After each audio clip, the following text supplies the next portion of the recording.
Sous la haute présidence du colonel Malick Diao, le Conseil national de transition a procédé hier lundi, le 4 avril 2022, à l'ouverture solennelle de sa deuxième session d'avril 2022. C'était en présence de nombreuses personnalités, notamment le Premier ministre Dr Choguel Kokala Maïga. En outre, le président du Conseil national de transition n'a pas manqué de rappeler le contexte sous-régional marqué par les sanctions de la CEDEAO à l'encontre de notre pays. Aussi, le colonel Malick Diao a réaffirmé l'engagement des autorités de la transition au dialogue afin de parvenir à un accord avec l'institution sous-régionale.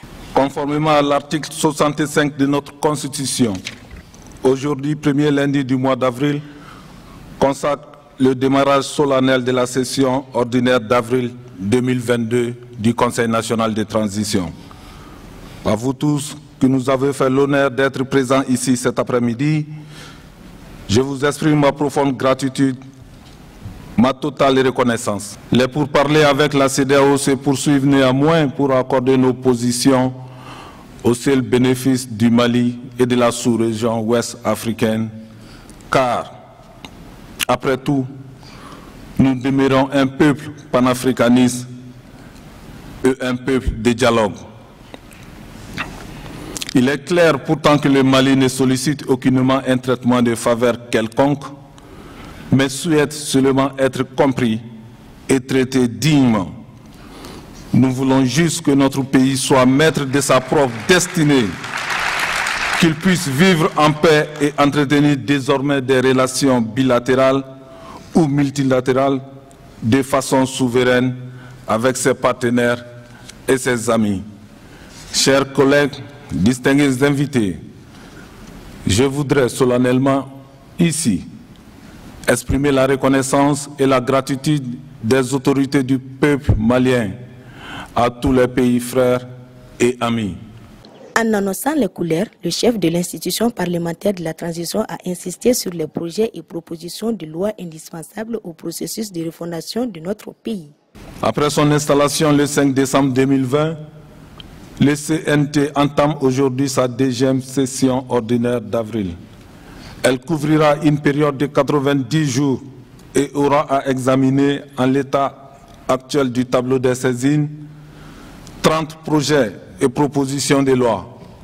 Certains de ces dépôts, faut-il le souligner, sont essentiels à la refondation de notre pays. Tel est le cas du projet de loi électorale pour l'examen duquel vous voudriez bien accorder une attention particulière, car constituant un des piliers de rectification de notre démocratie. D'autres saisines, non moins importantes, recevront bien entendu les traitements appropriés. Il s'agit des projets de loi relatifs à la santé, à l'éducation, à la fonction publique, au statut des fonctionnaires de la police, aux infrastructures et au code des douanes, entre autres. Il en est de même du recueil 2021 du Conseil économique, social et culturel, dont nous saluons les efforts dans la compilation des attentes de la société civile.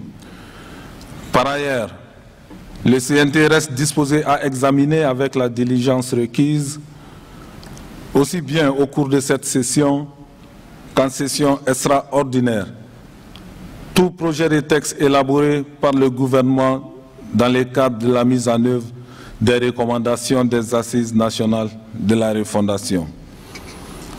En outre, diverses activités de contrôle de l'action gouvernementale, des visites de terrain des commissions générales, ainsi que des séances de renforcement des capacités seront au menu de nos travaux. Sur la base des acquis cumulés lors des sessions antérieures, je demeure confiant qu'à l'engagement patriotique de l'ensemble des membres du Conseil national de transition et de l'administration à faire également de cette session d'avril, une session de confirmation du rôle central du CNT dans le processus de transition. Je déclare ouverte la session ordinaire d'avril 2022 du Conseil national de transition. Je vous remercie et la séance est levée. Ouais, non, d'accord.